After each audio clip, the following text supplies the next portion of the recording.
ile waya imefika kwenye injini. Manake hakuna material hata insulation. Ya kufanya nini? Stay.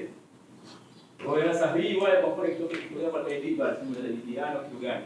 Zikichaji pale kishika umeme ndani ile tayari umeshafanya conductor ni hatari.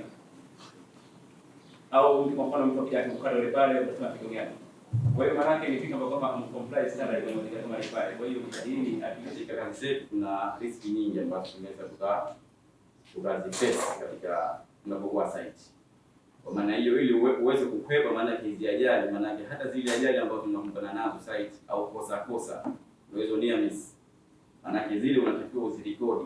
Uzirekodi maana yake basi wataalamu watazitumia hizo changamoto ambazo zimezipata site katika kuzitafutia suluhisho.